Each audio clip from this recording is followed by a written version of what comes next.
My wife, the head of HR, just handed me a contract that cut my salary by 70%, all while her coworkers watched, expecting me to break. Instead, I looked her in the eye and said, "Give me 24 hours to think about it." She smirked, confident she had me trapped. But she had no idea what I was about to do.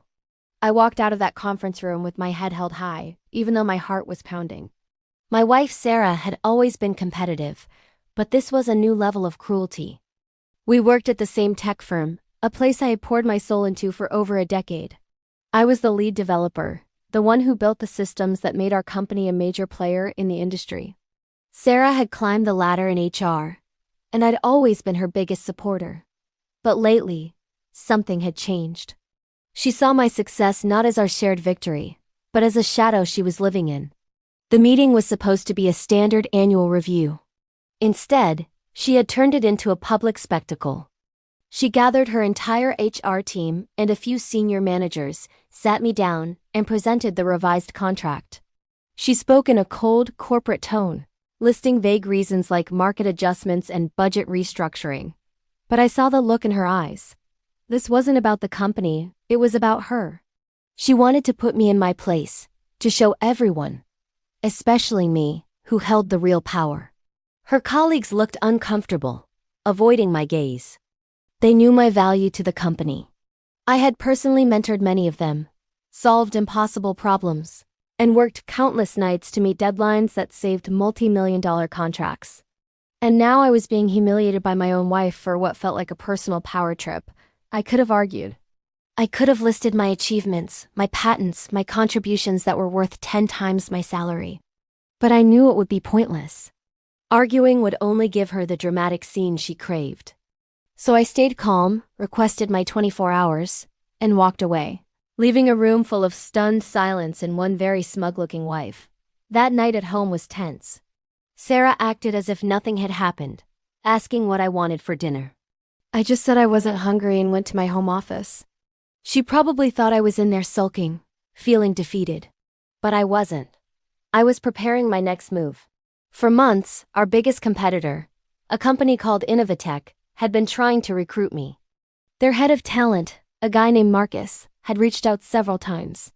I'd always politely declined out of loyalty to my company, a loyalty that now felt foolish. I found his email and wrote a simple message. "Marcus, are you still interested in talking? I'm available now."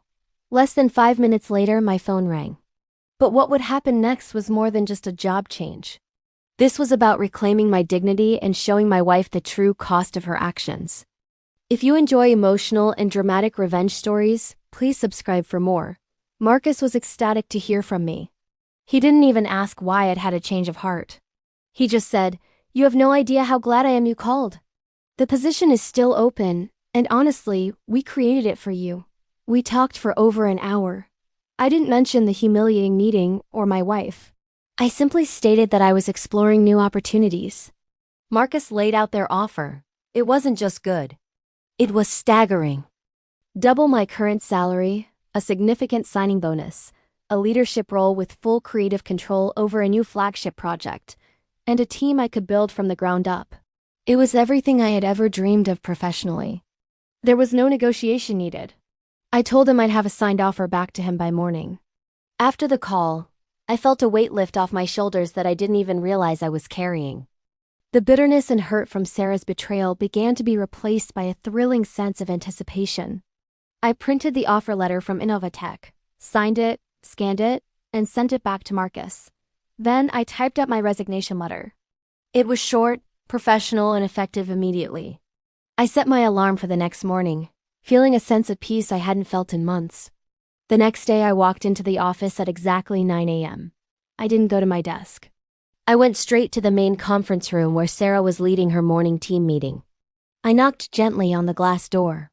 She looked up, annoyed by the interruption, but her expression changed to confusion when she saw me. I opened the door, stepped inside, and placed my resignation letter on the table in front of her.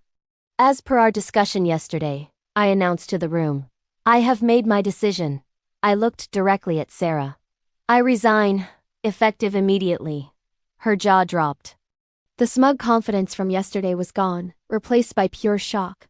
Her colleagues stared, wide-eyed. Before she could say a word, I turned to the senior vice president, who was also in the room. I've cleared out my desk and my company property is boxed up. HR can arrange to have it collected. Then I turned and walked out, not looking back. The walk from that conference room to the front door of the building was the best walk of my life. I felt free. I spent the rest of the morning at a coffee shop, fielding calls from my now former colleagues. They were all supportive, telling me they knew I was being treated unfairly and wishing me the best. But the call I was waiting for came around lunchtime. It was the CEO of the company. His voice was strained with panic. "What is this I hear about you resigning? And that you're going to Innovatech?" The news had clearly spread like wildfire. I calmly confirmed it was true. He started pleading, offering to reverse the salary cut, offering me a promotion, anything. "It's too late," I said politely. "My decision is final. I wish you and the company the best." He went silent for a moment, then sighed heavily. "This is a disaster. An absolute disaster." When I got home that evening, the house was quiet. Sarah was sitting on the sofa in the dark, her face pale. She looked up as I came in, her eyes filled with a mixture of anger and desperation. "How could you do this?" she whispered. "You've ruined me." I just looked at her. "Ruined you? Sarah, you did this. You tried to humiliate me, to break me down in front of your colleagues to make yourself feel powerful. You thought I was trapped, that I had no other options. You never once considered my value. Not to the company, and apparently, not to our marriage." She started to cry, saying it was a mistake, that she was under pressure, that she didn't mean for it to go this far. But the words were hollow. The damage was done. It turned out, once the CEO learned the full story of how she had orchestrated my review, he was furious. She wasn't just in trouble. Her entire career was on the line. She was the HR director who had single-handedly driven the company's most valuable asset directly into the arms of their biggest rival. The fallout at her work was immense. She became the scapegoat for the massive blow the company was about to suffer. In trying to diminish me, she had only managed to destroy her own standing.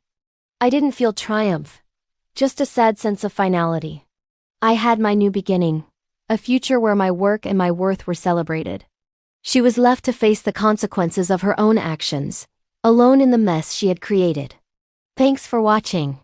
Don't forget to subscribe for more Reddit-style revenge stories.